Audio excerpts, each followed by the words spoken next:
Good morning, everyone. I'm Florence Eshalomi. I'm the chair of the Housing, Communities and Local Government Select Committee. This morning we are hearing from witnesses and experts from Grenfell United following the tragic Grenfell fire tower back in June 2017. We remember the 72 people who tragically lost their lives. I'm going to ask my committee colleagues to please introduce themselves. I'm Chris Curtis, the Labour MP for Milton Keynes North. Sarah Smith, the MP in Hyndburn. Nishabah Khan, the Labour MP for Gillingham and Rainham. Joe Powell, MP for Kensington and Bayswater. Will Forster, MP for Woking. Lee Dillon, MP for Newbury. Lewis Cockin, MP for Wroxall, and I'm also a Hertfordshire County Councillor. Jack Major, MP for South West Hertfordshire. Karim, Khalloufi, immediate family of the deceased. Deborah Coles, Executive Director of INQUEST. Peter Abbs, Contributing Editor, Inside Housing. I'm Edward Daffarn, a committee member of Grenfell United. Thank you for coming. The committee is looking at two separate sessions, looking at the government's response to Grenfell to really scrutinise the back of the Phase 2 report inquiry. We all know that following the tower fire back in 2017, the then government ordered a public inquiry which started on the 14th of September 2017. That inquiry concluded on the 4th of September 2024. The new government responded to that inquiry earlier this year, and they published their response on the 26th of February 2025. There are 58 recommendations from the Grenfell inquiry, and this morning's session is just looking at some of the recommendations, some of the issues that happened afterwards, and a key opportunity to hear directly from survivors. If anyone feels that they need to pause or stop at any time, please do let me know as chair. But I hope that this meeting will be respectful and that we'll be able to probe into some of the issues. I just want to start as chair in terms of looking at the government's response to the inquiry in the Phase 2. I'll ask an open question to the four guests. How do you feel that the government response is, and are you satisfied with the overall response from the government to date? Edward. So we had to wait over 7 years for Sir Martin Morbick to publish his recommendations from Phase 2 of the public inquiry. We're sitting here today 2 months away from 8 years after Grenfell. I think we were generally happy with the recommendations made by Sir Martin Morbick. I think he missed out on some recommendations that could have been made about tenants and tenants' rights and tenants' voices. But the recommendations that came before the Labour government, I think we were generally happy with. I think at the essence of it, he found that greed and profit was put before the health and safety of our citizens. And I think that the recommendations he made were largely focused on making sure that that didn't happen in the future.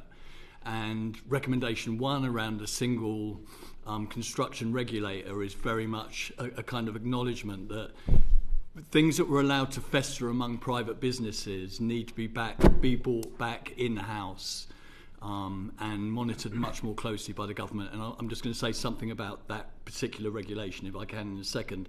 But I think what our overall feeling is there is just such a lack of urgency, a lack of accountability, and a lack of a clear timeline about how these recommendations are going to be implemented. We had to wait 6 months for the government to respond to the regulations.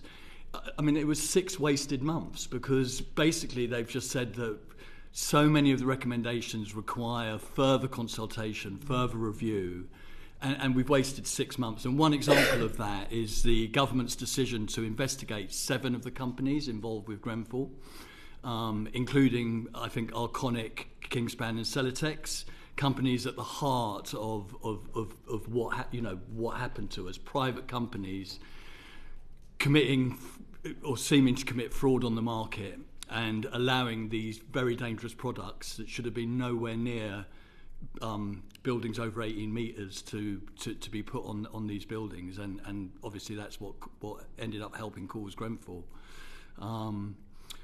But in the 6 months that the government were taking to respond, nothing was done to investigate these companies. So now, 6 months later on, we're told that an investigation of these companies is going to take place. And I'll just use that as kind of evidence of the kind of delay and lack of focus, lack of urgency. So, I mean, if that's the main point I would like to make, it would be just around the delay and lack of focus. Thank you. Peter? I think my view is there's sort of two separate questions. One is, did the inquiry go far enough in its recommendations? And the second one is, did the government respond fully to the recommendations which were put before it? I think, like Ed, there were some areas where I thought that there were positive steps forward in what the government said last month. I think that a genuinely powerful, properly resourced construction regulator with the powers that the inquiry has recommended it could be given could be transformative, because I think we've heard there's been a lot of talk about competency and improving competency in the construction industry, but for me one of the things that is lacking is accountability. There isn't enough, there's no one with the teeth to really force people who don't want to play by the rules to do so, and a body that was capable of doing that would make a big difference. I think a very disappointing element of that, however, was one of the powers that the inquiry recommended that that new regulator to take on would be the testing and certification of construction products.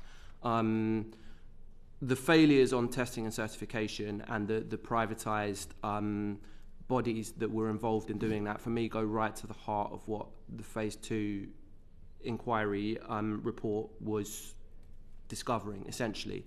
The conflict of interest that they had dealing with clients who they were also effectively regulating or certifying, and the kind of client-style relationship that developed as a result is the reason why these dangerous products ended up on the market. You should have had more transparency, more openness, a tougher relationship between those manufacturers and the organisations that were responsible for checking whether or not their products were safe. You didn't. And to leave that in private hands, which is what the government is now suggesting, I think fails to get to the heart of what the inquiry has recommended. So I think there's other things I could say, but that's probably my biggest disappointment. Karim, I wanted to come to you just in terms of obviously everything that you've heard and what the government have been saying. How would you feel that do you feel that government have responded in an adequate manner? Thank you, the Select Committee, for the invitation. So, I'm not so experienced in explaining such a thing because I'm not a native of, so you will give me more time to explain. I'm happy to hear that the government has accepted all the recommendations. And it's something which is satisfy a part of the immediate family members, because this is a legacy. This is a positive legacy that our loved ones let us in order to protect the future generation and the British citizens. So what's important now is in implementing this recommendation. Very important. And by implementing is following up the details in particular. And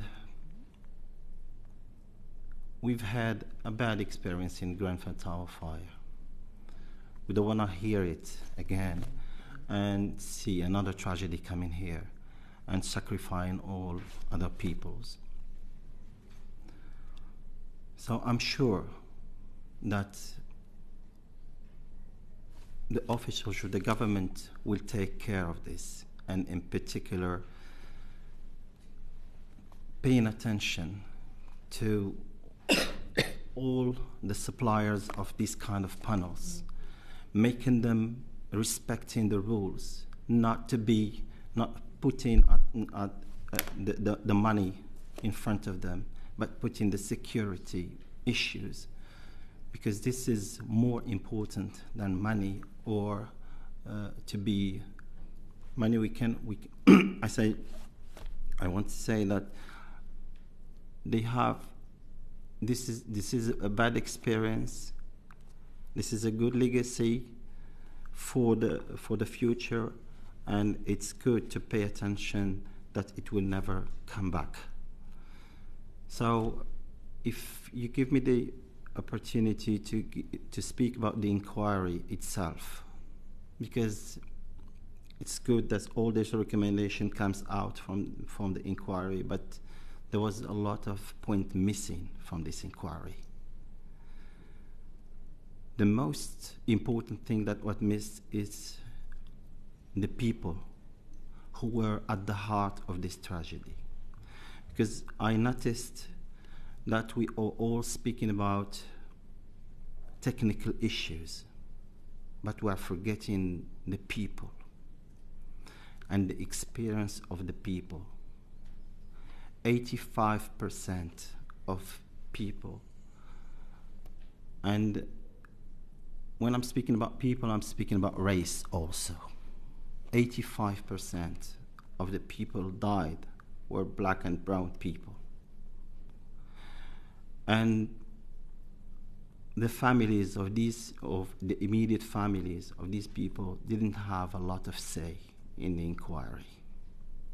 This is what I want to say. And I will explain why in the continuous. Thank you very much, Karim. Deborah, obviously, from INQUEST perspective, the inquest is still open, pending a police investigation.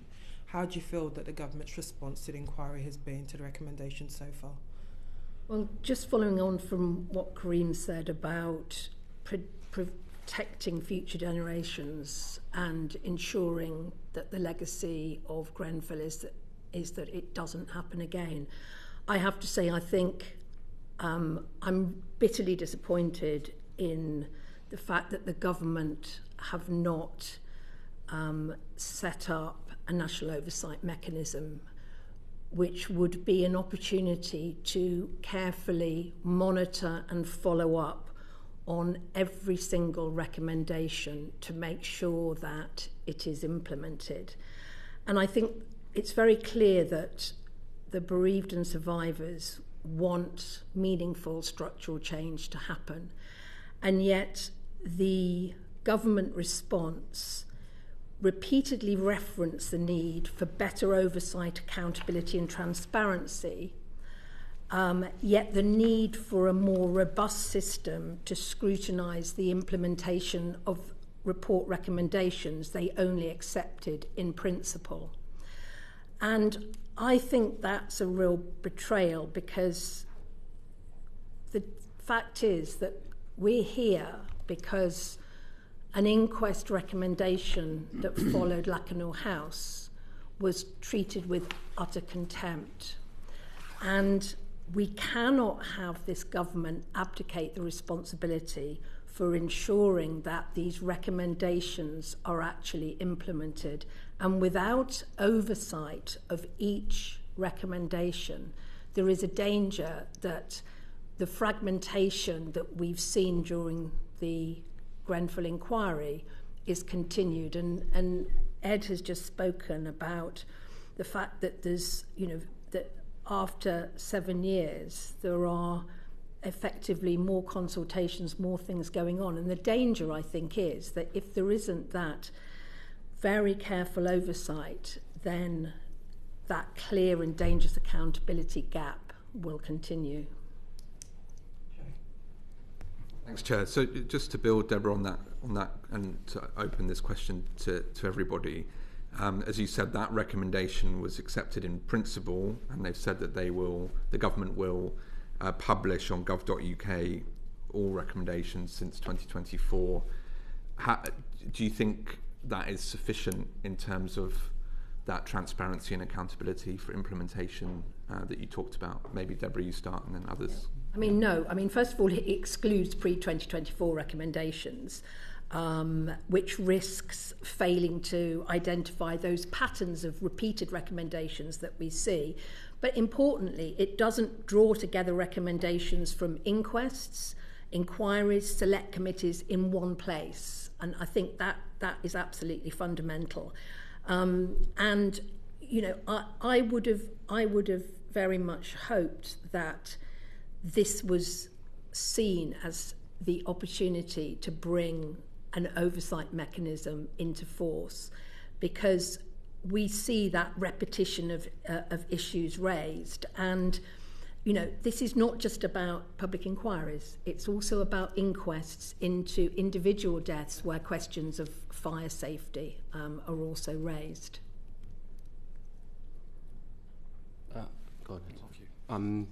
I think just one point I'd make in that respect is that one of my roles as a journalist is kind of trying to keep track of whether or not the government is implementing the recommendations that have come from Grenfell and the Grenfell inquiry and other processes. And I'd say it's extraordinarily hard to do that if all you have to go on is the government's own word. If you listen to Angela Rayner's speech, you would probably come away with the impression that they were implementing the Phase 2 recommendations in full, but they aren't. If you listen to the previous government speeches on Phase 1, you'd have come away with the impression that they were implementing their recommendations in full, largely because they said they were, but they weren't. The key recommendations in that, from my mind, were missing. In fact, even after Grenfell, if you'd have listened to the MHCLG press office, you'd have probably believed that they implemented the Lakanal House coroner's inquest, because that's what they were saying. You cannot leave it to departments, to officials and to ministers to police themselves. That's why INQUEST and others have been calling for a separate body to do it. And what the government's proposal is, as I understand it, is to effectively report to us themselves on the progress, and that relies on them telling the truth about it, which unfortunately they haven't done. Yeah, I mean, I can't state how imperative it is that the government take the national oversight mechanism seriously. And, you know, families from infected blood scandal, COVID bereaved families, Grenfell United, Hillsborough families have been trying to work to get this government to implement a public body that will hold findings from inquests and findings from public inquiries to account.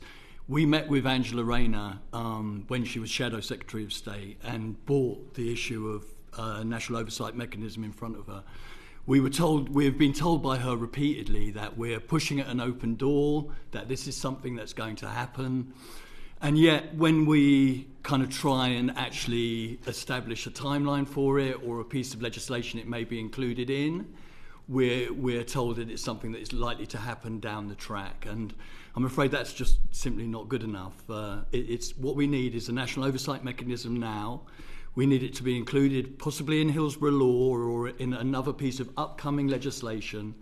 That means that, one, as Deborah pointed out, that INQUEST, which recommended revision of document B and the kind of like way that fire safety is looked at, it was dismissed by Brian Martin in civil service as something like, we just have to pay attention to what the coroner's told us. We don't have to kiss her arse. And then he just ignored what she'd said. We can't have that sort of treatment of our citizens and placing people at so much jeopardy. So my request is that we don't just sit back and let the government miss this opportunity. I mean, something that kind of struck me is that when we look at the last Labour government, you know, we could look at things like Sure Start, freedom of information, minimum wage as things that they actually left government having achieved. And I think at the very, very least, we need to have the national oversight mechanism as something that this Labour government achieves before it leaves power. Finally from me, and then we'll get into some of the details, just two specific questions on the oversight. So one is just to clarify, how would this support, you know, their recommendations in this inquiry for, and we'll hear in the second panel, for London Fire Brigade, for local councils, how would it ensure that different levels of government and different bodies would be covered? And then the second question is, some of the pushback about a national oversight mechanism is that it's somehow ceding control. Government can choose to accept or reject recommendations. How would that work in you know, would government be able to say, we reject this recommendation, provide a justification, and then that's part of the oversight? Because I think that's where there's some questions about who has the decision-making power. I mean, first, to your first question, I mean, what we would expect a new body to do would be end that fragmented approach to scrutiny, which often occurs in a kind of silo of one government department or organisation, when what is needed is that holistic approach. So I think that's what's particularly important, and I really take on board Pete's point about it's really, really difficult to find out responses at the moment. You know, you can try and ask parliamentary questions, but there's no central place you can go to look at tracking these recommendations. The other point you make is that the importance of a national oversight mechanism would be that there would be the responsibility on the part of the responsible organisations to respond to what action they're taking or inaction. But the way that the norm would work is that you would then have an account of why a recommendation has been rejected, and then you can keep tracking that, because then if you see the same issue happening again, you can go back. So it would be an open, transparent body, and it would also be accountable to Parliament, which is really important. Thank you. Sarah. Now to move to discuss in a bit more detail the Phase 2 recommendations for Kensington and Chelsea Council. Does the panel think that the implementation of those recommendations on resilience would ensure that if there was a future disaster on the sort of scale that we saw in Grenfell, that there would be a better response and a more effective response by a local council and other Category 1 responders? So, I mean, my own feeling about RBKC is that that is one area of their practice that they have actually really genuinely improved. We challenged the council to flip-flop from being one of the worst councils in the country by the way that they treated their residents into being one of the most progressive and best councils. And I think if we actually ask them to evidence how they've done that, probably the thing that they can evidence most strongly is the way that they've got their resilience and emergency plans up to speed. What concerns me is how other councils up and down the country have responded, and the lack of, and again going back to kind of my original points, the lack of accountability, the lack of scrutiny of other councils. And we can't afford to wait until another disaster's happened to find whether another local authority has actually implemented and taken on board these recommendations. They need to be some monitoring force that's out there looking at whether these local authorities, and also I'd like to point out housing associations, which very often in the first case are responsible for responding to housing emergencies.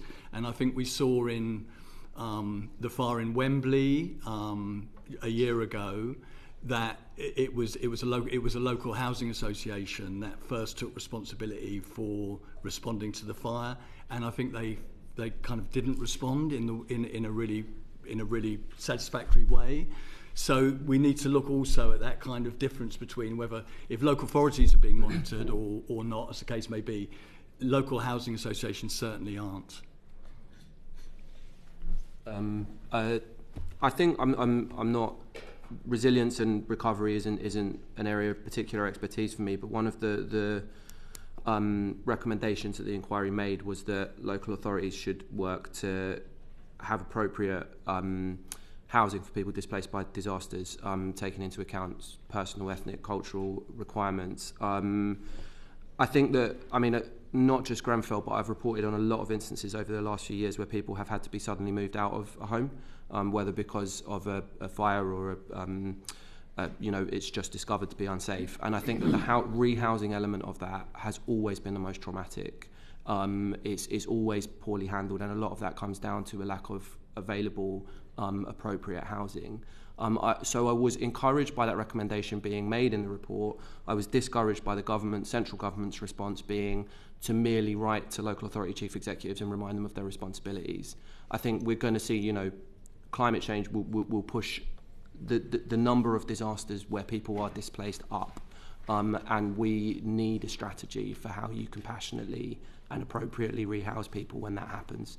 At Grenfell, that certainly wasn't in place. So my answer is not going to be very technical, because I'm a immediate family of the deceased living outside this country, yeah. And but I'm concerned directly with what happened. What I want to say to RBKC, what I noticed after the inquiry is the same stuff, and this is maybe it was missed by the inquiry. The same people who were responsible for this disaster, because RBKC was among the people who contributed to this accident because of negligence, because people were not changed. The manner how they are managing it didn't change. So in my point of view, it's very important that the architecture of the responsible of this tragedy and the architecture of RBKC must be changed in order to answer the needs of the people, because the safety issues are concerned directly with RBKC, with TMO, what happened. So it's very important that the government or all the officials, people take this into consideration. And because it's a problem of human, it's not a problem of, and it's a problem of competency and negligence and accountability. And the problem of what happened is people neglected major things about safety and security. And this is what led to the fire, what led to this tragedy, which was very avoidable.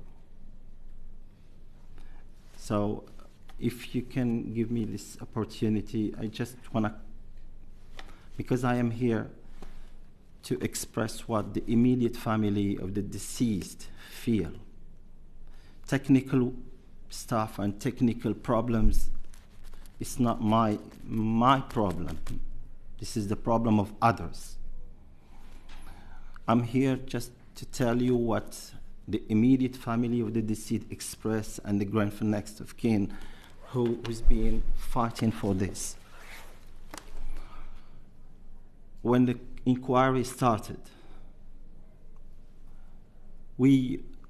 and I want to take this opportunity for the select committee.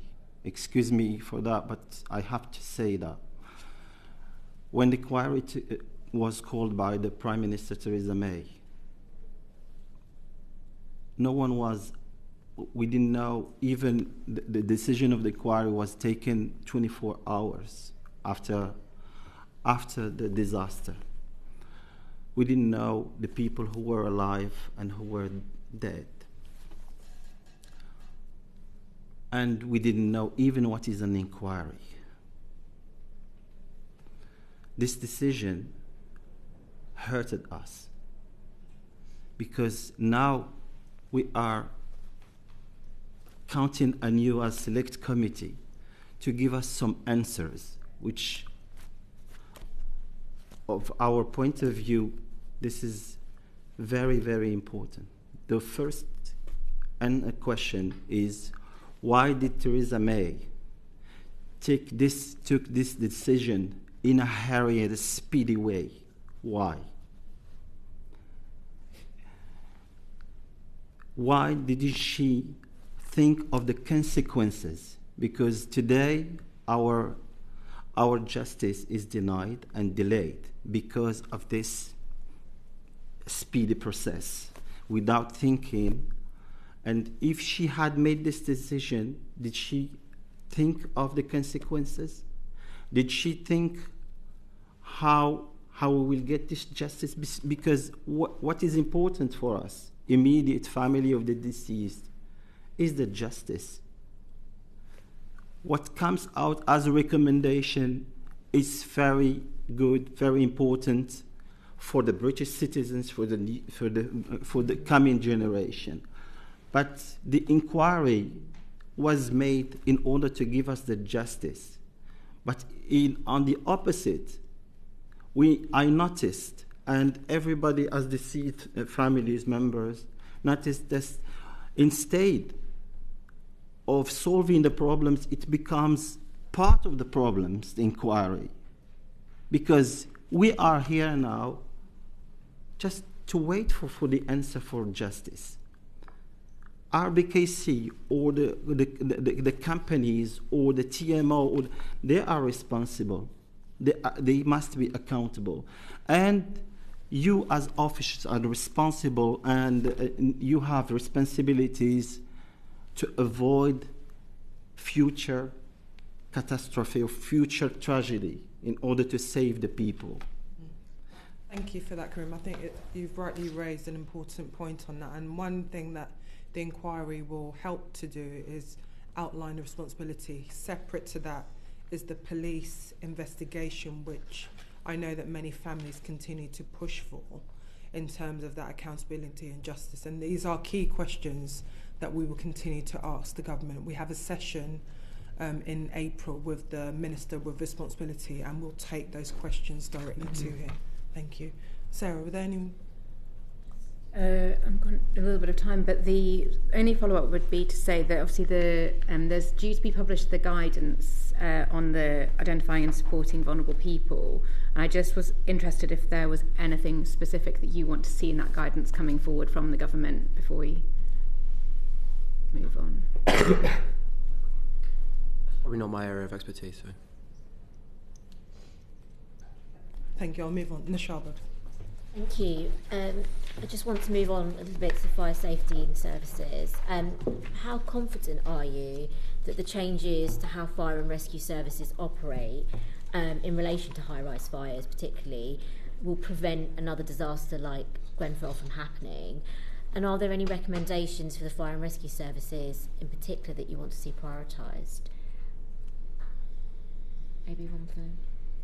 I mean, I'd like to just answer in a very general way, again going back to my earlier points about the lack of timelines, lack of commitment, lack of scrutiny and enforcement. And I made a list of some of the recommendations that are related to the fire service. I think the first one is around community centres, and, you know, for us the most important thing after Grenfell was how important places like Clement St James, the Harrow Club, Latimer Christian Centre were in responding to the disaster, and how intrinsic they are to a disaster happening and a proper response being done.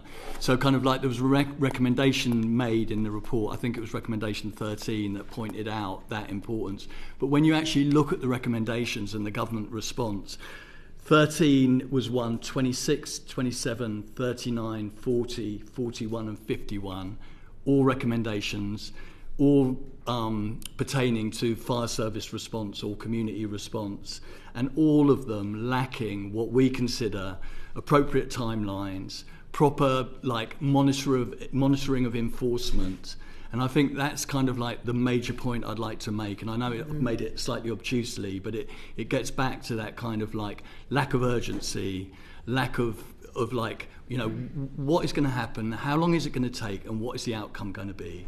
And how are we going to keep people safe? And that's what's really important to us, and that is what is lacking in some of the government response to these recommendations. I'd probably only add to that. I'm obviously not an expert in any sense in operational firefighting, and I'm not going to try and comment on that. But I think that, particularly from the Phase 1 report, you had a very central conclusion, which was, you know, what are fire services, not just the London Fire Brigade, but all fire authorities, supposed to do if there's a sudden, unexpected, and total loss of compartmentation in a building and they need to evacuate it. Part of answering that question, answering it in a way which takes into account the needs of residents with disabilities, which is obviously a very important part of the Grenfell Tower story, involves action from the government. Fire services, firefighters on the ground need a way to raise the alarm quickly. At the moment, they don't have that because purpose-built blocks of flats with a stay-put strategy don't have block-wide alarm systems. Residents with disabilities need a way out of the building. You can, at the moment, the government's going to be reliant on that information being available to the fire services, who will then effect rescues.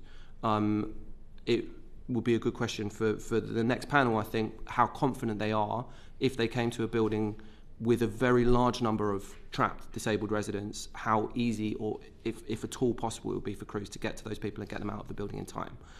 Because if you don't have a practical means of raising the alarm and you don't have a practical means of getting the vulnerable residents out of the building safely or them escaping under their own steam, then all of the policies and procedures that the fire brigade put in place might fail because those are fundamental problems with a building that they can't fix once a fire breaks out.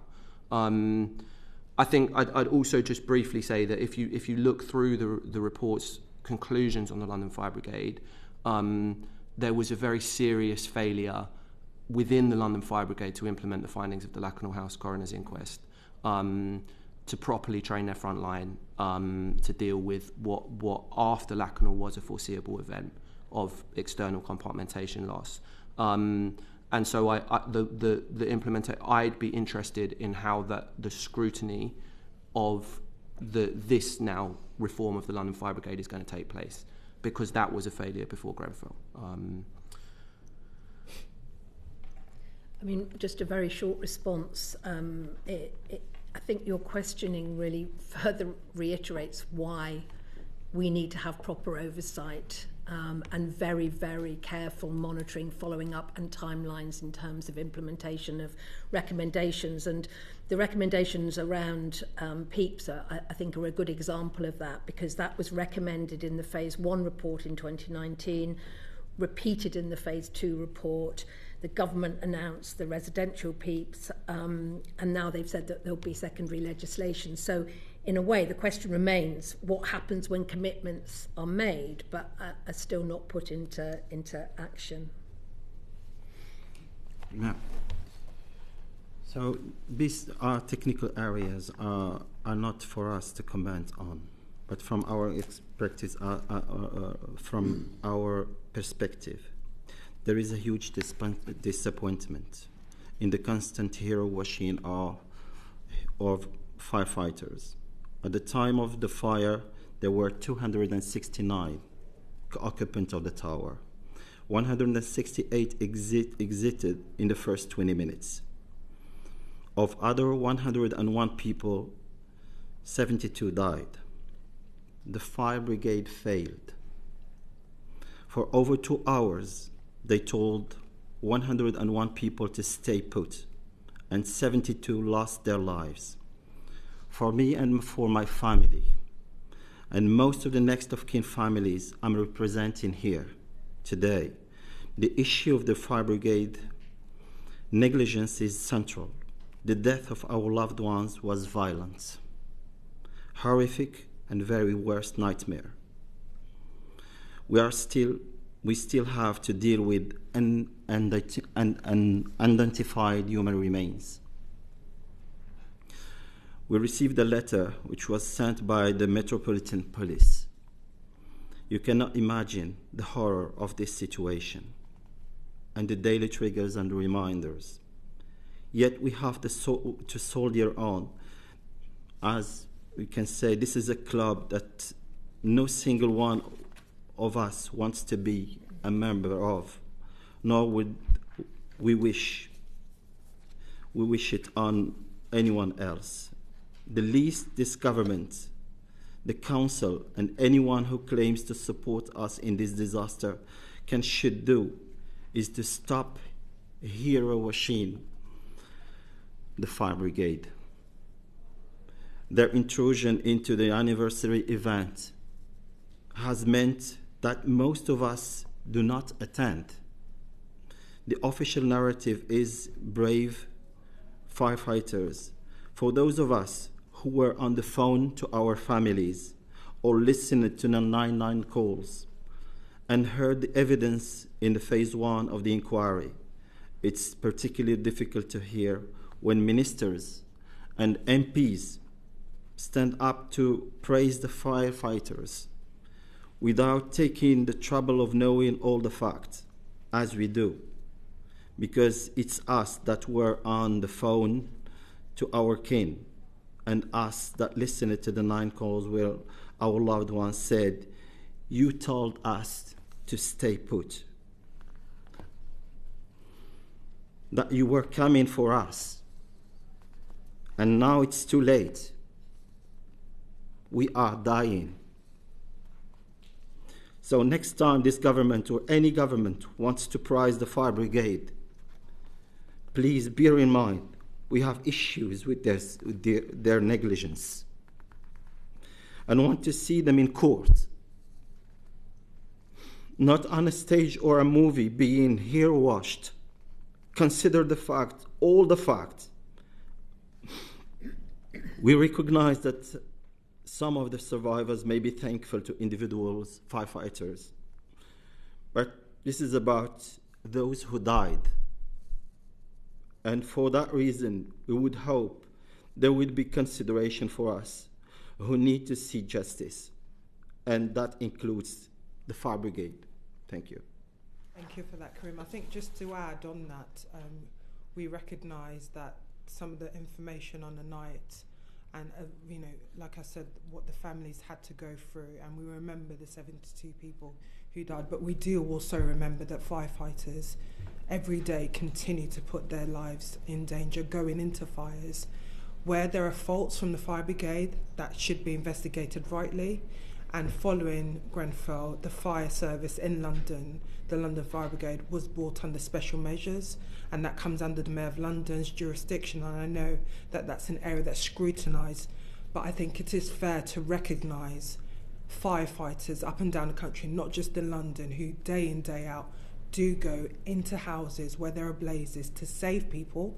I'm not saying there aren't faults at what happened on that night, but I just wanted to put that on record in terms of the firefighters. Thank you. Coming on to you, Lee. Thank you. Yeah, thank you. So I've got a question for Ed and Karim, if that's okay, and it's around community engagement. So the Deputy Prime Minister said on the 7th of February that the tower would start coming down to ground level. In your view, how could the government improve its engagement with the community over decisions that are made on the future of the site? Maybe if I... So as I responded and I answered the question before, I'm not against dismantling the tower. I'm with dismantling the tower because whenever I go there and whenever I go with other families, it's something which is very hurtful to see it. Instead, I prefer, and they prefer, to see something nice. So this meant, and especially also for the people who living around, for the children. So this is something which hurt them every day. So I'm encouraging the government to dismantle the tower, even if it's something which is very upsetting for us, because it's the houses of our loved ones. But we have to think about the future. We have to be very rational. And this brings me to think about the Memorial Commission and what would be. So just to give a brief history about the Memorial Commission. The Memorial Commission was set up in 2018 and maybe between 2018 and 19. It was set up by the government at that time, but I'm not criticizing, but I'm saying my point of view. I was never happy with this commission. The way it was elected and the way it was set up. I remember we have done a petition just to express our disagreement. And this petition was representing 32. It's the half of the people that are dead. And they didn't consider this petition. Why I'm saying that? Because I have seen no result coming from the Memorial Commission. Sorry, you've seen no result. result. Okay, sorry. No positive result coming from the Memorial Commission. They don't know me. It's just to tell you the truth. I'm an immediate family of the deceased, but they don't know me. They know no one, and no one of the family of the deceased want to be there. The second is their policy. Today, we don't have the right to be present in the Memorial Commission. There are 5 people representing, between brackets, representing us. But I don't feel that they are representing me, because no one can represent no one. What I'm feeling towards my sisters is different maybe of what my mom is feeling for my sisters. So it's different. So at least, as I said to the to Mr. With the meeting with the Deputy Prime Minister, it should be re-elected in order to answer to the needs of people. Because at the end, this commission wouldn't have existed if our loved ones didn't perish or did this. So this commission is for mainly, I'm not saying 100%, but mainly for the people who lost their loved ones. At least if they cannot be present, they can be observers. So the way that is managing, the Memorial Commission is managed, it's not fair. They're just imposing new ideas, and even the event, the engagement event they are holding, no one of the Grenfell next of kin or the immediate families are present in these events. So we, through this Memorial Commission, we want something that brings peace to people, not brings hate or hostility, or so this commission until now didn't answer to our needs. And then Ed, could you? So one of my follow-ups was on the commission, but around how closely you think that they've stuck to the principles that were signed up by Savage Javid when that was set up. Can I first address the Angela Rayner and the decision around the tower? Yeah. So Grenfell United met with Angela Rayner in one of her lead-ups to making the decision. I think it was kind of getting towards the end of January. The one thing that we specifically asked her to do was to reach out to difficult to engage with bereaved family members, because we felt that it was so important that those people were listened to. And there was a mechanism for doing that. There was a dedicated service which is run by the council, which is often used by different agencies to reach out to people. Angela and the department failed to do that. And that was what was really disappointing to us. So they wrote letters to people and invited people to attend generic meetings. They didn't do what we had specifically asked them, which was to use the mechanisms available to reach out and speak to bereaved family members. And did they commit to doing that? So we asked Angela. I mean, I'm not going to. You probably have to ask Angela whether she committed to it or not. The second part of that is that we said, when you make your decision, come and tell us with statistics how many bereaved family members you spoke to. So it was our expectation that that was something that she would have done. Now, look, I think we can all appreciate that the decision around the tower is probably one of the most difficult decisions that she will be forced to make. If you ask 6 different people, bereaved family members, survivors, local community members, what they want to see the future of the tower, you're going to get 6 different answers. There's never, ever going to be a good time to make that decision. I mean, there are worse times than others, but there's never going to be a good time to make that decision. So, you know, I think we can acknowledge all of that. I think our disappointment came from the fact that our direct request to her to kind of really try and reach out to people living abroad, to bereaved family members that haven't traditionally engaged with the government or engaged with consultations. And I think what was most disappointment is that mechanism was there and that she chose not to use it. And I think just the second point I want to make is that I think what came as most upsetting to people was the decision to pull the tower all the way down to the ground, because I think, you know, I think there needed to be room for consultation about the possibility of saving some of the building towards the ground level, whether it was just a lobby or whether it was the building to a couple of floors up. And just to have that kind of like decision taken away from us. I know that the government didn't consult with the Memorial Commission before they made that decision, and that feels like a great you know, mistake, really. And then, in terms of the principles, do you feel that they're being followed? So look, I mean, I've listened to Karim and what he has to say, and I'm not a bereaved family member myself. I know that there are many extremely bereaved family members on the Commission. My own view of the Commission is this: it's what we need we need a memorial. We need a process that can lead us to a memorial. I mean, we really do need that. What that process is going to involve is it going to involve a lot of love, a lot of unselfishness, a lot of pragmatism, a lot of people understanding that not everyone's going to get exactly what they want. And you know, my own view is that we have to, as a community, we have to find a way of getting to that place. And I support anything and any process that will get us to a place where we can have a memorial, because I'm aware of like how 9/11 and the memorial process went there, and none of these things are easy, and they're all fraught with different feelings and different emotions. And my wish is that we can just get to a place where we can have a memorial fitting to remember the lives of the 72 that were lost. Thank you. Thank you.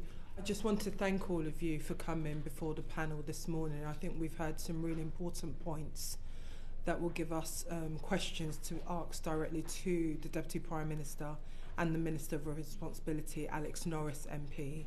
Karim. I have just one clarification to during the inquiry, because Andy has pronounced the word bereaved. I have a problem with this word, because bereaved is very inclusive. It means cousin and the second cousin, and so the problem we have with bereaved is not everybody can be. I have a large family, and they can be called bereaved, but the immediate family of the deceased, I'm talking about sisters, siblings, brothers, husband. So bereaved is very inclusive of as a word, because it can mean a lot. It can mean the far cousins, and so what we need to my request to you as select committee is, can you please give us the data and the criteria of bereaved, what is bereaved for the inquiry, because for us it's something that is very big as a word. What I request, and this is the request of the immediate family members, is to know who are these bereaved. We ask for the data, we ask for the criteria, but no one has answered us. You want clarification on what bereaved is capturing? What bereaved, and who are these bereaved? I think that's something that we can take back in our deliberations and ask the department to look at. But I just wanted to thank you all for coming this morning. I know it hasn't been easy for Peter and Deborah for the work that you've been doing supporting the families. I think it's important for us, as we come to that anniversary in June, we continue to remember the 72 people who died. This is for them and for the people who survived. And I think it's really important that we recognise that, sadly, there are still some buildings across the country with this flammable cladding. It's around accountability, it's around responsibility, and it's around justice for those people. So thank you very much for coming this morning. And we're just going to move to the second panel. Please do. Maybe I'm not going to see you again or something. I just want to say something, that we have knocked many doors in order to help us as immediate families of the deceased, but their doors wasn't opened for us. The only way and the only opportunity that we have in front of us, and we thank God for that. We have a collective which is Grenfell Next of King. Grenfell Next of King is an organization, a voluntary organization, who taken on her shoulders to reach people who had many difficulties, especially people abroad, especially because most, as I said before, most of the 85% of the people were black and brown people, British citizen, and most of their families are abroad. Grenfell Next of King choose these people, and in order to make them in the process, in the system, and make a lot of efforts. And I watched many experiences. Now I'm talking to you, and there is a woman in another country who just found out where her daughter was buried and want to come. And she's finding a lot of difficulties to come in order to pray for her daughter. She cannot. The Grenfell Next of King was the only organization that knocked the door of the Home Offices and other responsible and asked for the help for people. And we are really happy to have this opportunity to express that without this organization, I wouldn't be with you today, because we have received a lot of support, and we continue to have obstacles, and we continue to have hostility, but we will never give up. And we're going to be with you on that fight, and I know that the local MP as well, Joe Powell, continues to liaise with you, and we will do what we can as a Thank you for listening. To support Thank you you so much. Thank you for coming this morning. Thank you. Can we have a switch over for all guests?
Good morning. Can I just get the witnesses to introduce themselves, please? I'll start at that end. Dr. Lorna.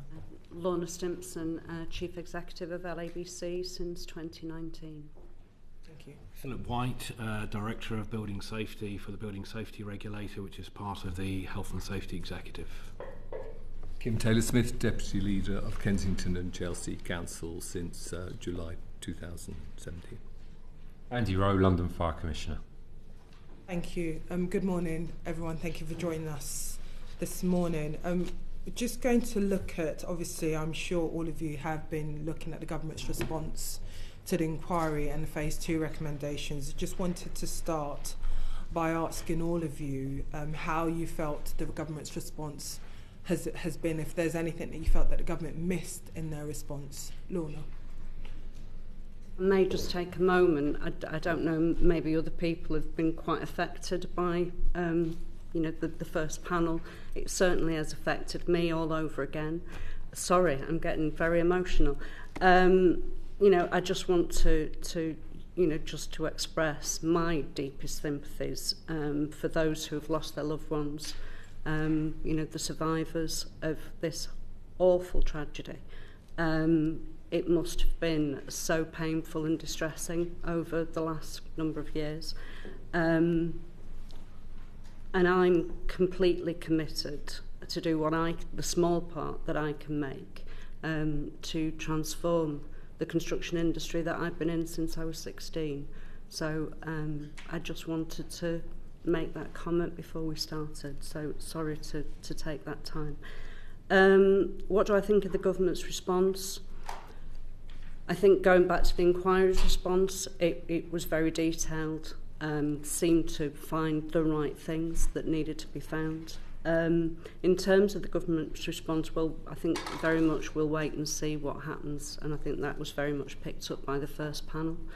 But I do just want to just reflect a little bit on what's happened over the last few years, particularly for my profession, building control.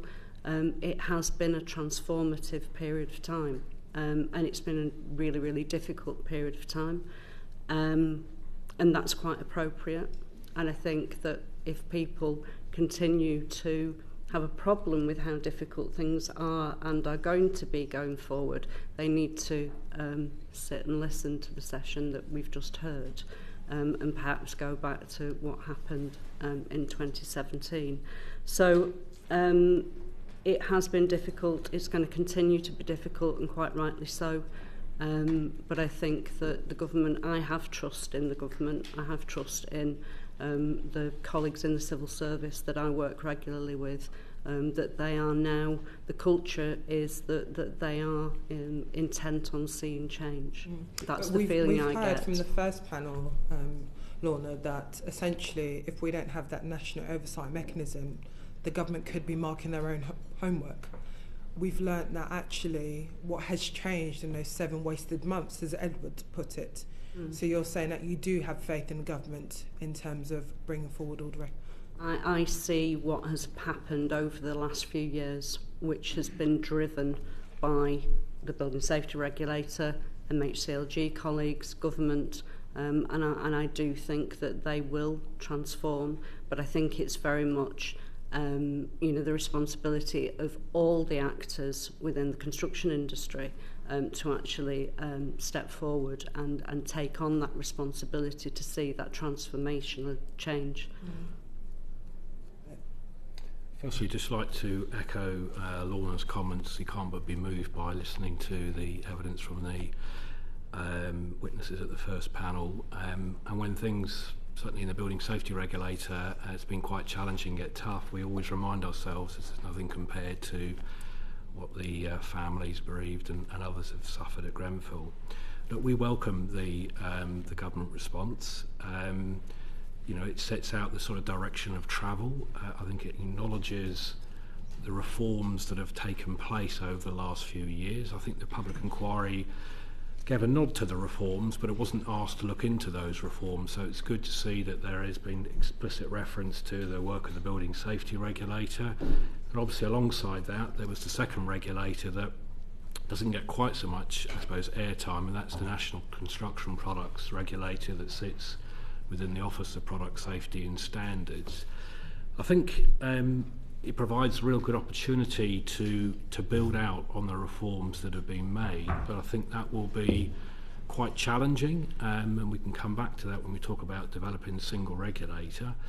I think it's very good that the report has referenced the role that industry has, and when I talk about industry, I talk about those who develop, those who procure, those who build, those who design, those who maintain, those who manage buildings. They have, without their without sort of changing the culture about how they operate in terms of building safety, you can do all you like with a single regulator, but there has to be change in the way that all those duty holders operate and how they manage building safety, whether through procurement and whether it's day-to-day on the buildings that they're responsible for.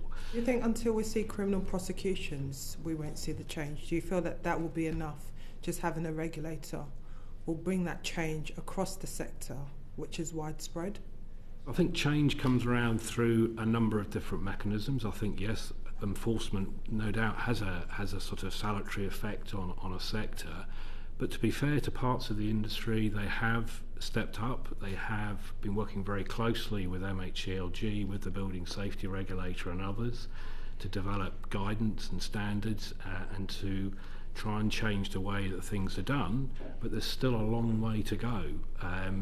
we see in the building safety regulator through our regulatory services that are fairly young, we're still in our infancy, we still see quite serious failings in terms of the fact that we're having to reject nearly 70% of building control applications for the Gateway 2 process. This is where we're the Building Control Authority, and where nearly 40% of applications have to be invalidated before they even get assessed.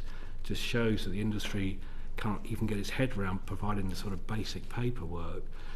And we've seen, certainly when we've gone along to carry out the assessment, we're doing our first year or first 6 months of building safety, building assessments work alongside the sort of fire and rescue services. We are seeing people struggling to understand their fire, explain how they're managing their fire and structural safety risks in their buildings. And indeed, we've issued our first refusal very recently for a building assessment certificate. It's a building of less than 10 years old. And indeed, the Gateway 3 process, this is where you finished your building and you need to effectively get approval from the building safety regulator. We've been dealing with some of those over the last few weeks, and one in London working with the London Fire Brigade and one of the local authorities, where a developer thought their building was ready to be occupied.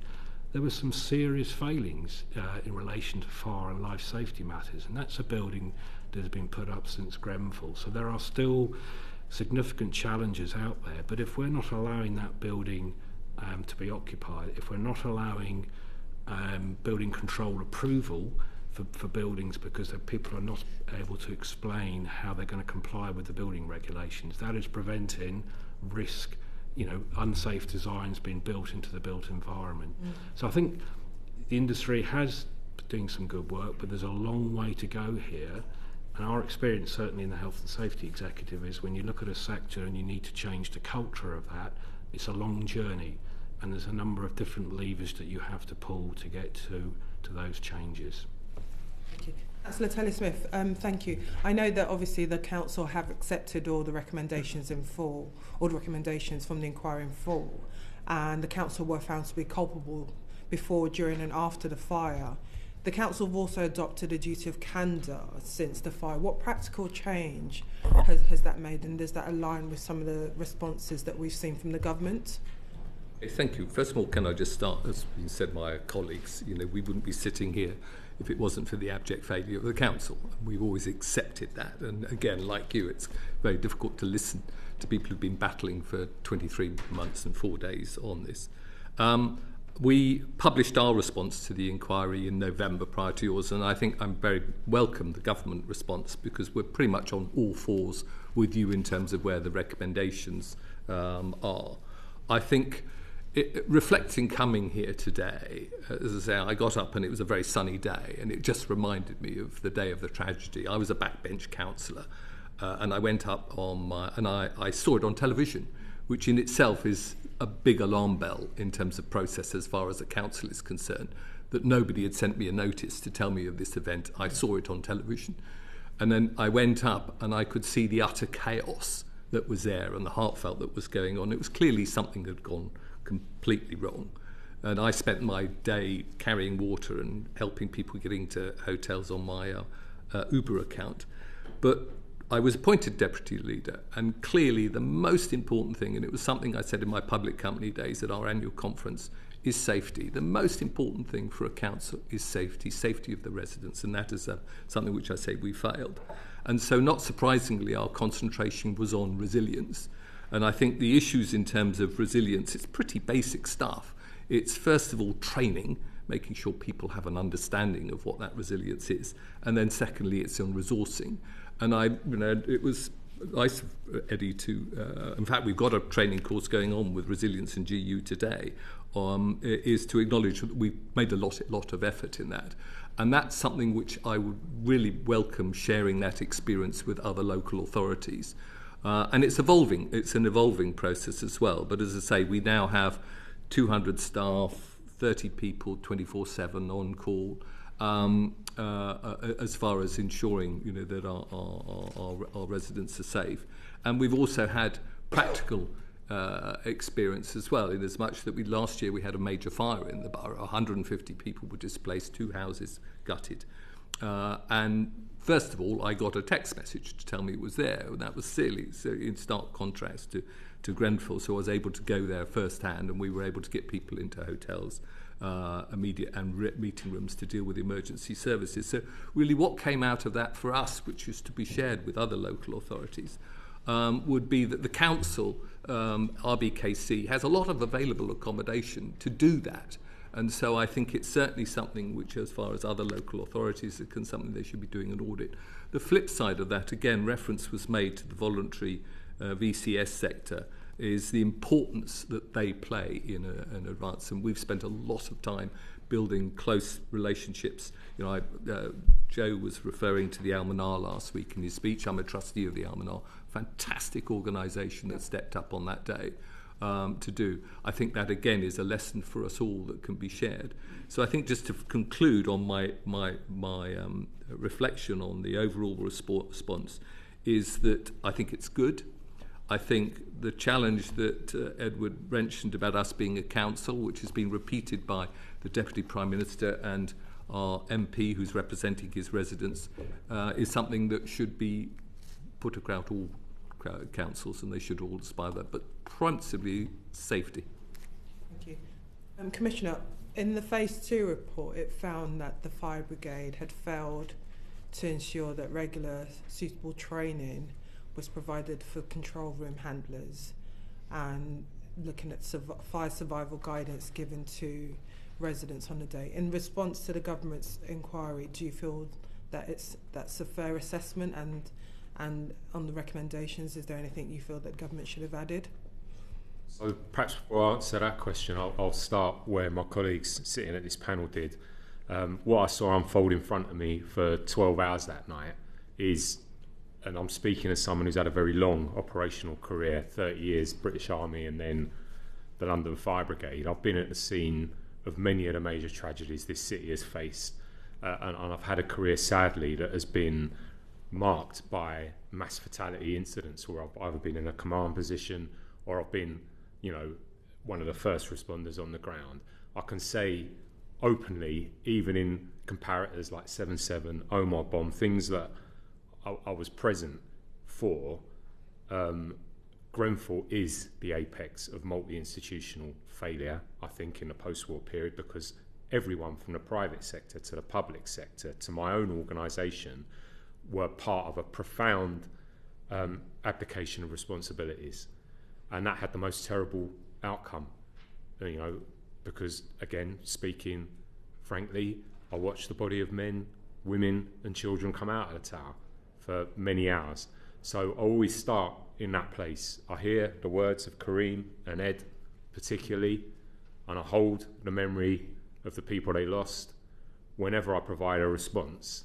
And I think for big uniformed institutions, whether it's us, colleagues in policing, the military, whoever it might be, people who have great responsibility to hold other people's personal tragedies at that moment of crisis, you do well to remember that moment, really, and why you're there, why you have a relevancy as an organisation, and you do well not to let it be forgotten in the actions you bring after. I would argue that we have changed fundamentally. Perhaps going to another point that was made by the first panel, actually, whilst no oversight mechanism exists yet for broad recommendations, we are, of course, inspected. And the London Fire Brigade is, alongside the Metropolitan Police, one of the most inspected uniformed services, and rightly so, in the country. So I think we've brought manifest change across every area that was outlined in Phase 1 of the inquiry. We were the only government agency actually to have completed all 29. And for us, that wasn't a tick list. We can point to the evidence. Sadly, in a very high-risk operating environment, my people will be out there dealing with now. We get 2 high-rise fires a day. If we point to very serious fires that have happened since Grenfell, such as in the Spectrum building in Dagenham or New Providence Wharf, you know, out towards Wapping, you can see that the changes we brought were real, because rather than, I'm afraid, telling people to stay put, we evacuated immediately. And again, I just want to be clear, this is not an office fire drill, when you want to understand what the changes mean for the London Fire Brigade, it's total. It's a massive investment in training of thousands of people, from control to frontline firefighters, implementation of systems that pass information from the fire ground back to control and back out to the fire ground again. And even with that, the margins are thin. If you talk about Dagenham, we've got a leading firefighter there, you know, a young man who has called an evacuation within about a minute of turning up at that incident. He's had to get so close to the building, which at the point we've turned up is almost 100% alight, that his T-shirt has caught fire above his fire gear. I've got a 21-year-old firefighter who's been in the service 4 months, jumping over an inappropriately locked security fence to carry people down off burning scaffolding. That is the reality of the practical change the London Fire Brigade has brought, and the margins within which we operate when we still have so many dangerous buildings in London. So I think we can point to change. We've been very heavily inspected. I do respect the point made my colleague from INQUEST, that actually that's been good for us, not marking our own homework, being in special measures, being held to account. You know, an inspection is real. You know, that's a team of 20 people who are on our patch for 3 months in the summer, visiting our control room, looking at what we do on live incidents, interviewing firefighters, speaking to community. We haven't judged that ourselves, and we're all the better for it. I always say it. And I think being brought into that regulatory, that inspection regime has been the single most important lever in many ways to drive change. I know there's a responsibility to maintain that. I hear the point made about Lacanau. You know, change is only as good as it's sustained and proof that you've done it. So I think, to answer your question, yes, we have changed. Does it give me comfort? Not really, because we shouldn't have had 72 people losing their lives with the destruction of a community in front of us in the first place. So I suppose I speak to that. The change is real, but what a sadness in London that we ever had to do it. Yeah. So do you feel you've highlighted obviously the Fire Brigade, London Fire Brigade was in special measures, to the points from the first panel in terms of that national oversight mechanism to make sure the key recommendations, the government have accepted them, yes. There are some that they've accepted in principle, but in terms of seeing that whole-scale change that we need, do you feel that that should be the next steps? Well, I know that colleagues in government are heavily engaged thinking about this. From our perspective, we'd welcome a consolidated oversight mechanism of some kind, because actually the point made about prevention of future deaths from INQUEST is actually really important. Single fatalities can actually be a precursor and a red flag for something bigger. Near misses also. So a way of capturing learning across kind of multiple points of tragedy, both small and large, of failure in an institution, both small and large, I think would be useful. And I think there can be a debate about how you get to it, but we'd certainly welcome a place where we were held to account and where we could see, you know, a very clear list of where items align, where issues align. Joe, did you want to come in quickly? Just one follow-up for Councillor Kidd, just on the Chair's question about duty of candour, because that is obviously closely aligned to the kind of change that the Council leadership have said that they had wanted to see post the fire. That includes, you know, treating members of the public and each other with mutual respect, being open to challenge, apologising straightforward and genuinely when there are differences of view. My question is, you know, because we will have a Hillsborough law coming to Parliament soon, can you be specific about how that has changed the Council and how are you measuring that? Because I think certainly as a new MP, lots of residents don't feel like they're seeing that in practice. So I just want to understand how you're actually implementing that in practice. Yes, I mean, I think you referenced, I mean, we were actually the first council that adopted the Hillsborough Charter. And one of the big issues that obviously was raised by the inquiry time and time again about the feeling that residents weren't listened to. The TMO, and we took back the housing from TMO till we had direct responsibility, because a lot of the issues that relate to residents and resident complaints and not feeling listened to surrounds around housing. And so I say that came back in, and we instigated all the meetings that the TMO had cancelled because people felt that there was no point going to them. So I think there's plenty of opportunity for residents to raise issues and concerns, and I know you've attended a number of our meetings where we've had that to enable them to do so. I want to avoid getting into sort of self-congratulating. We've done this, we've done that. For reasons, as I say, Andy articulated. But if we look at our overall satisfaction, which was less than 24% when we did it independently at the time of the fire, it's now up to 70%. But that's not a cause for celebration. It might show an improvement because there's still 30% of the people who are very unhappy. And as I'm sure you know from your cases that you're getting at the time, a lot of it relates to the refurbishment work that we're doing. It's causing major, obviously, one of the problems we have in a council is our lack of available homes that we can give people in terms of decanting is concerned. But we do monitor within our overview and scrutiny committee what complaints are and investigate all those complaints. And personally, and it's something which I always want to encourage from our senior officers, is that a complaint is an opportunity. It's an opportunity to change and get things right. Councillor Taylor, just wanted to clarify, every single person that needed to be rehoused from the Grenfell tragedy has been rehoused now. Is that correct? I hesitate slightly because it is correct, but we have an issue with one bereaved survivor who is yet to move in because there's issues with his property. He's had to move out. But yes is the short answer. Okay. Thank you, Chair. I'm going to move on to the regulation and machinery of government, and my question is going to be addressed to Philip, if I may. Before I go to my suggested questions, you spoke about culture change, and as the regulator, how can you embed culture change in the industry, and what other tools do you need from government to ensure that the industry leads from the front on this? It's a good question. I mean, I think that one of the things we've been developing very recently, and indeed this afternoon I'm going to a workshop led by Dame Judith Hackett, who chairs the Industry Safety Steering Group. We've done some insight work to develop a sort of guide to culture change, and this is around people showing within organisations leadership from the very top. That safety is paramount. That is going to be one of our guiding sort of principles. But what sort of culture has been set in terms of learning and development within those organisations? So that there's a whole raft of things that we can point to in terms of, and we've developed a draft guide to culture change.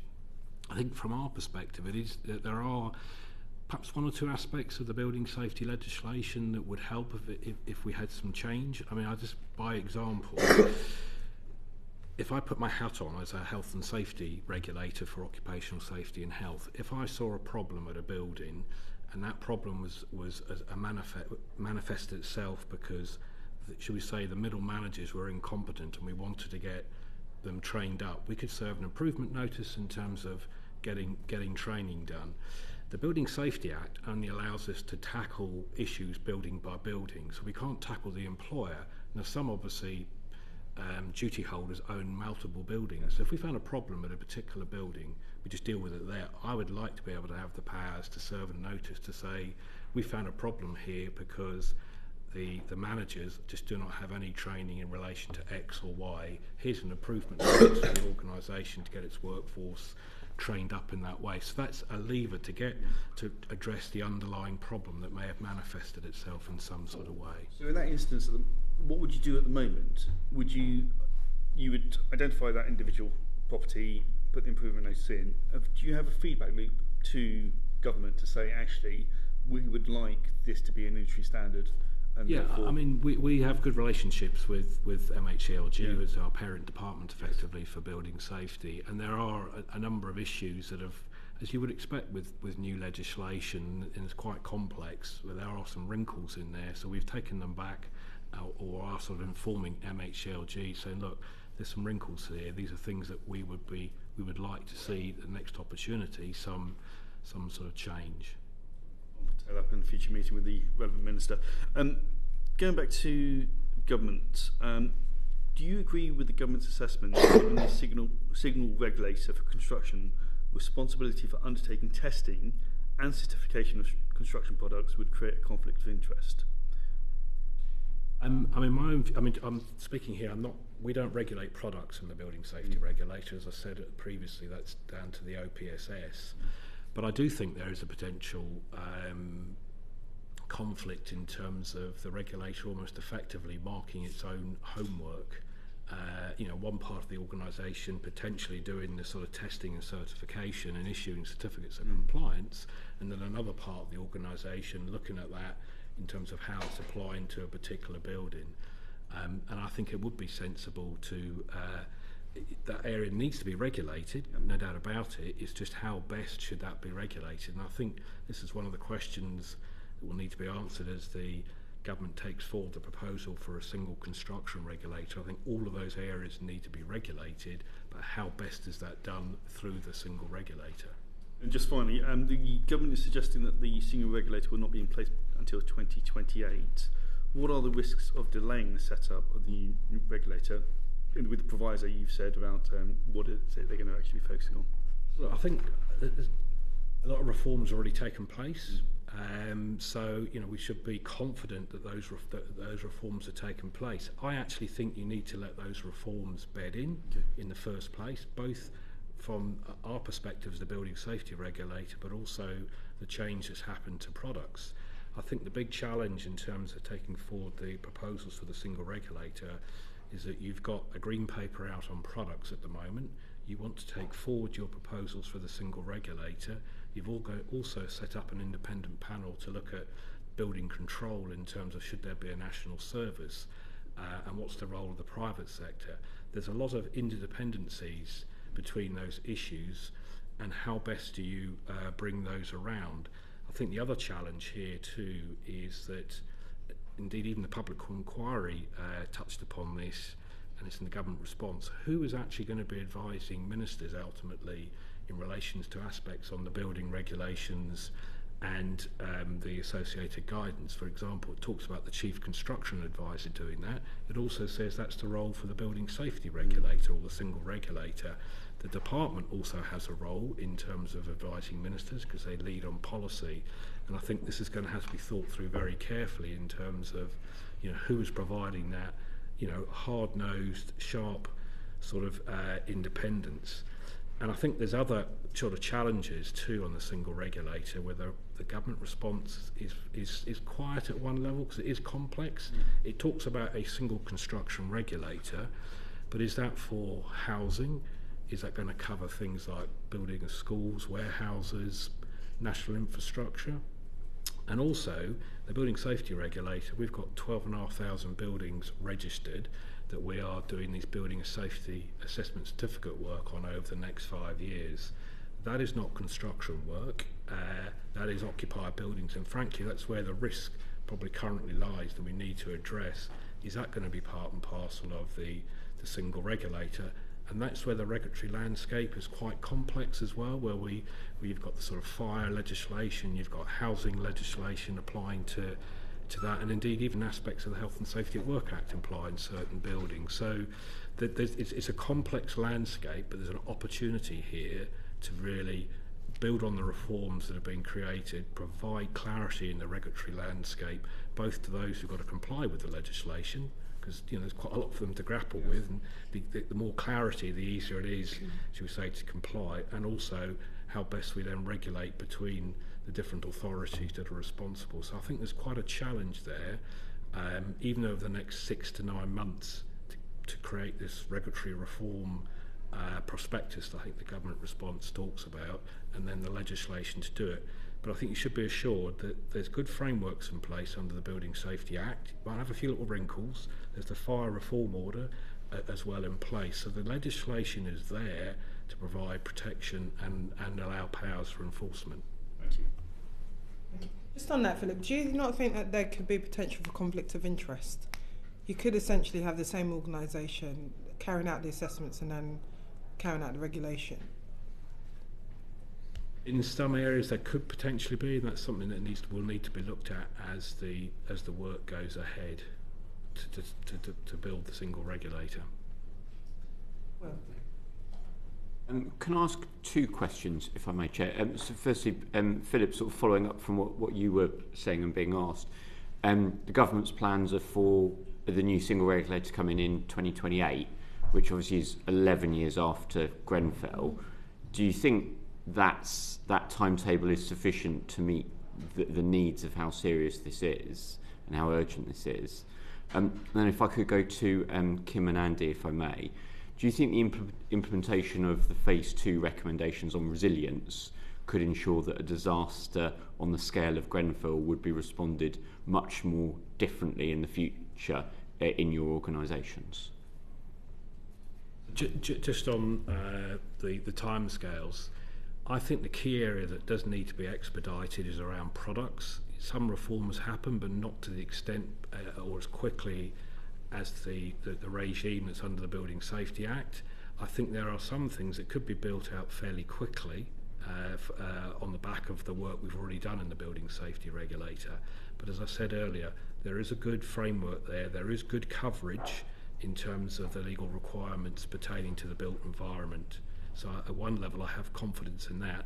I think for me it's around trying to deliver on the additional asks from the public inquiry, but also trying to bring a bit of rationalisation so there's not too many overlaps or shall we say rubbing points with other regulators, because I think that can get quite complicated for some building owners and developers. With regard to resilience, or before I answer that, just back on one of your questions, Joe, is that we have committed within our report to do an independent review of culture as well, which I should have mentioned.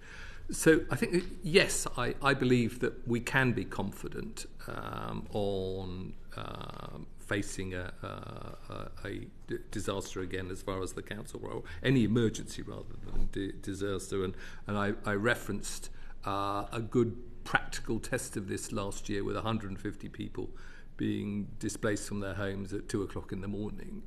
So I was there first time, I arrived early, and to see how that was dealt with. I think the area where I worry is on scale, major incidents. One of the criticisms of the council was we didn't call for assistance quickly. And I think there is a role, or potentially a role, to look at in terms of the interrelationship with the GLA and local authorities. Certainly, obviously, we're a London council, as to how that might be done to give us, because on anything on scale, a council won't have the resources. Yeah, so I think credit to the Royal Borough. They've done a lot of work around resilience, and we see that practically in the instance actually you referred to earlier. I would say that if we see this implemented in full, yes, it will make a difference, because much of what's contained within it, I think, for example, we're doing already, we will put people on the ground in a different way to advocate and make sure that the kind of structures to support people in the immediacy are followed, because we learnt that from the fire. What I would say is that it does need to be systemic. There needs to be standards that people are mandated to follow. So perhaps I would finish with just going back to the horror of the night itself, which, stepping onto the back of that command unit and looking for a local authority liaison officer, I was confronted with a gentleman, and this is no personal reflection on him, but whose day job was as a part-time Parks police officer and had never carried out the role of a local authority liaison officer at any sort of incident of scale. So we cannot go back to that.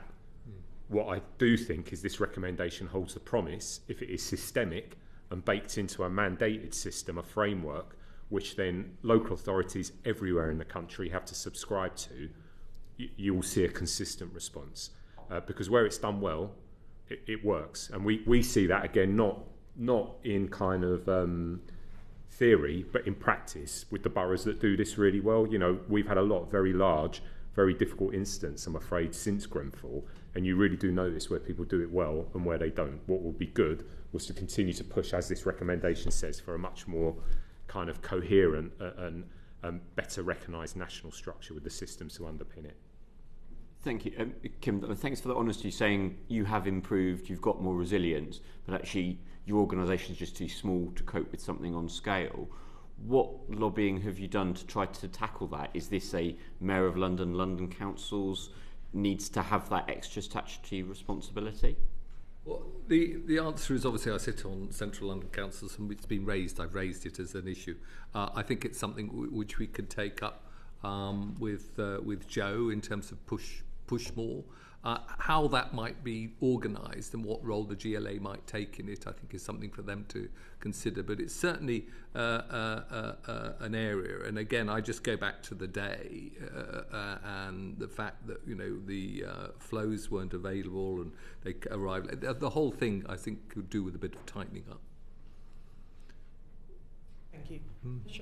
Sharba, did you want to? Yes, thank you. So, Lorna, just a question to you directly first, if that's okay. The Phase 2 report found that the local authority building control had been vulnerable to manipulation by dishonest manufacturers due to a failure to implement its processes vigorously. How will the expected recommendations improve the way in which the local authority building control operates and avoid this happening again? And also, if I may just ask the question to Kim as well, are you confident that the council's building control team is now in a position to perform its statutory functions in the way that it needs to? Quite a few questions there all in one. I think in terms of manipulation by product manufacturers, that was incredibly unfortunate and a situation that we shouldn't have been in. Nobody within the construction industry should have been in that position, and the work to in terms of products that I think my colleague mentioned before hopefully will go some way to ensuring that that can never happen again. In terms of building control, I said before, the reforms for building control have been enormous. Very, very difficult and challenging period of time for building control surveyors and for building control bodies. I think it was the right thing to do, and I wouldn't want to lose the rigour in that process of having people prove their competence. And building control, as you're aware, we talk a lot about competence within the construction industry. Building control is the first profession that is now being put through a process whereby surveyors have to prove their competence on a regular basis. And I would request one thing, is that let's not lose that rigour, let's maintain that effectiveness. The other thing is about the rigour in which local authorities and private sector building control are now regulated by the Building Safety Regulator, and that is been a long time coming, and it is a good thing again. Building control has been in a competitive environment for 40 years plus, and there have been positives and some negatives that have come with that competition, but invariably there are unavoidable conflicts that come with that, and I think something that somebody else said not long ago about putting profit before people, and that can't occur. And I think that this new regulation of the profession will ensure that that can't happen. I think there's more that can be done in terms of mitigating the potential for commercial interests.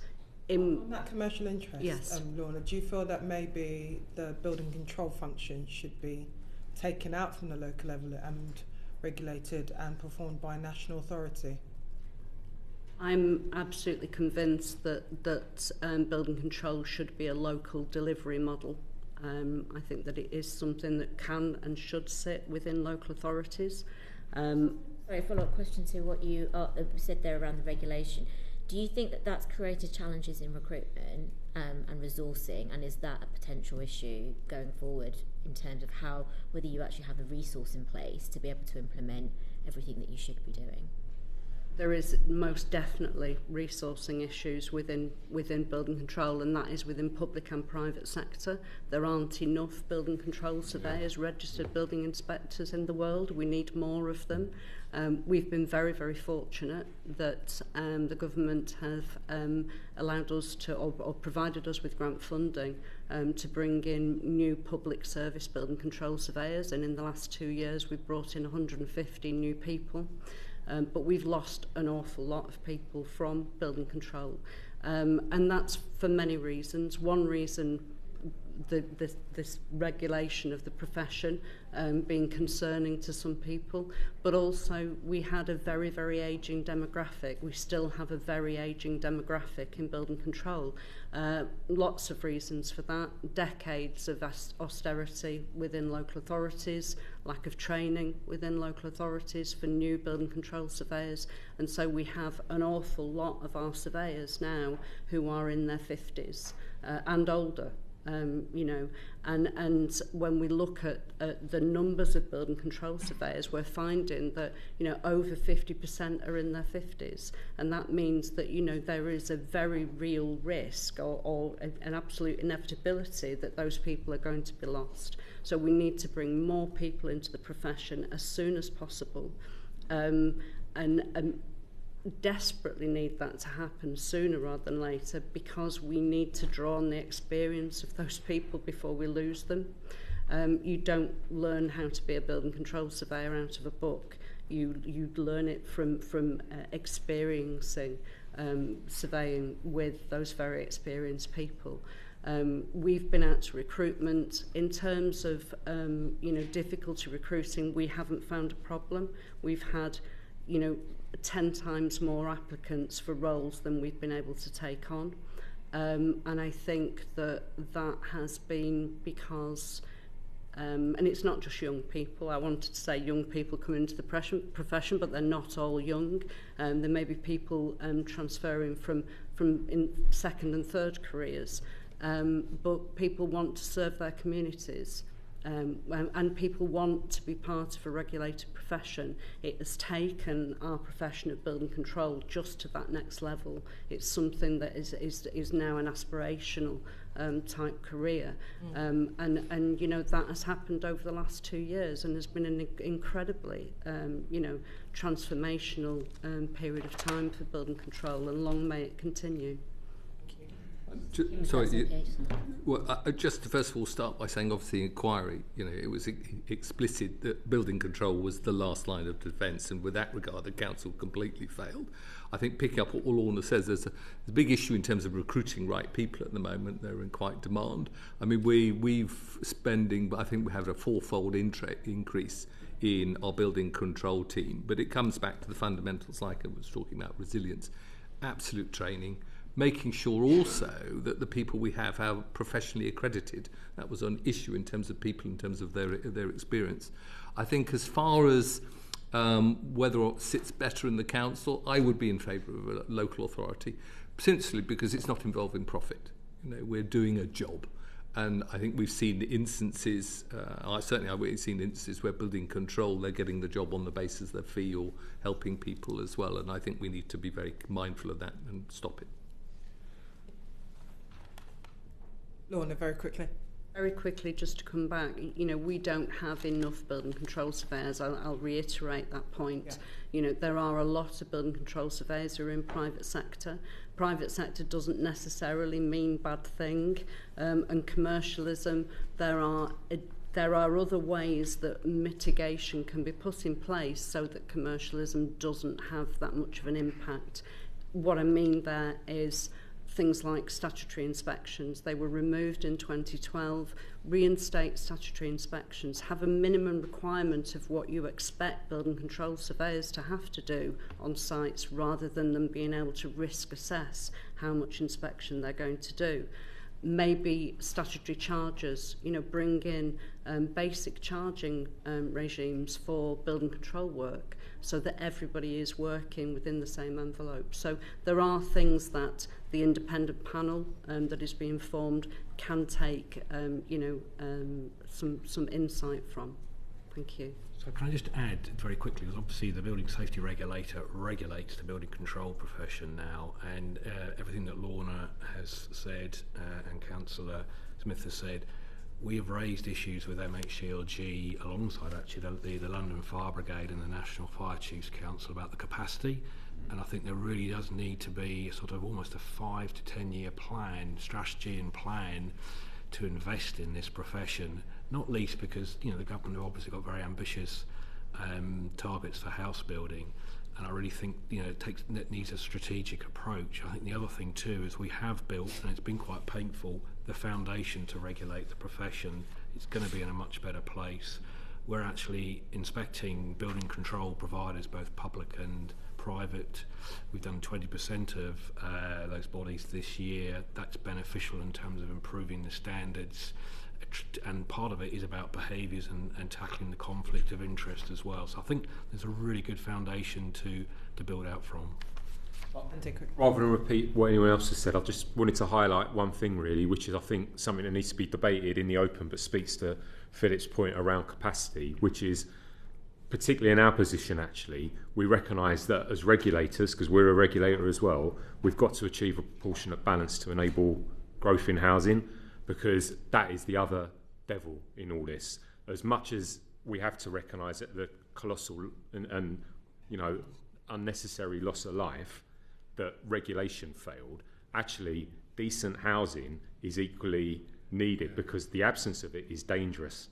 So we frequently, on a daily basis, in amongst our 2 high-rise fires a day, will also tip out to very poorly converted, office to residential, like the Spectrum building, or we will go to inappropriately used basements. We will go to temporary structures with 18 people living across 3 rooms where there's no fire safety.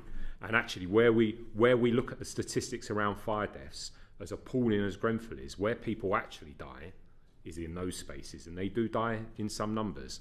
So, and that is directly related to the availability of decent, safe volume of housing. So I do accept that we have a responsibility, as do all my colleagues here, yes, to tighten up on the regulation, but I would welcome that debate being played out in the open, because that, to be fair to the government, is not an easy problem to solve. No.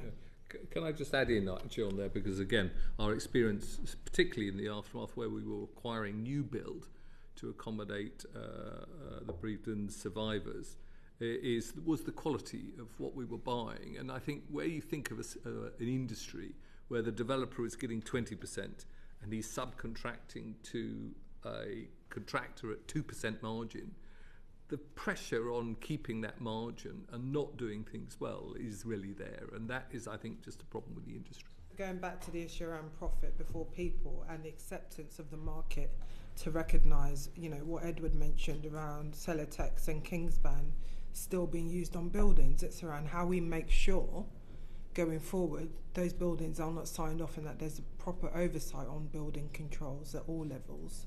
Lewis. Yes, thank you very much, Madam Chairman. Andy, you've answered some of my questions about the fire service, and you said earlier that the recommendations you've implemented throughout the inquiries and the reports are not just a tick box exercise for you. So can you just explore that in a bit more detail for us and give us some comfort that just because you've done something that you're going to continuously improve and continually make sure you're continuing to do the new practices that you've put in place. And then just on planning, does the London Fire Brigade respond to planning applications as a consultee, particularly around high rise, so you can advise and give evidence to councillors when they're making their decision about what should and shouldn't get planning permission? If you could just answer those 2 points. Of course. So to start with the first one, really the change at LFB in terms of its operational response to high-rise, which is really what was laid out in the 29 recommendations from the first phase of the inquiry, has been total. It's a repeated cycle of embedded training. So we're just onto our second cycle now of revised high-rise training, which is both theoretical, is both practical in terms of very large-scale exercising, is baked into instant command, where we now have a ticket to ride process, so you basically got to be licensed to be an instant commander, which astonishingly we did not have before. It's in millions of pounds of new equipment, which to the GLA's credit it has funded. It is in the smoke hoods that we use on a daily, weekly basis to take people out of fires who might not have survived otherwise. So it's pretty much whole-scale change across kit, procedures, training, even leadership and the moral and ethical dimension of decision making when things get trickier. How do we make sure that's maintained and it's not beyond kind of one cycle of it? Well, one, it's written down and it's in the public realm, and we've got promises that we state that we then get held to by an independent inspectorate, and I'd probably go to that.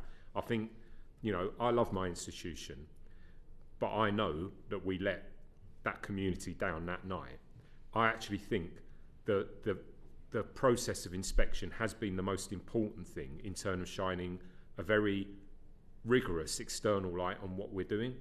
And we've been better for that as an industry and as a service. So that would be my answer, is that we have to clearly demonstrate, because we've been inspected now, I think on 3 occasions, with teams on the ground around our progress against recommendations. I think the standing up of a ministerial advisory group or board to monitor was also useful. We had that from the start, and then the inspectorate stepped into that space and supported that. So I think there's different ways we can assure you that it's not just us marking it, but again, I think the most profound example of it is that we're doing it differently on an almost daily basis. We evacuate buildings all the time. You know, that's the reality of it. We've still got 1,300 buildings in London, 840 odd of them are high-rise, the rest are medium, who, you know, need remediation. We tip out to those buildings a fair bit. So I think it's there in the practical implementation. Yes, we are consultees at a variety of different points within the process.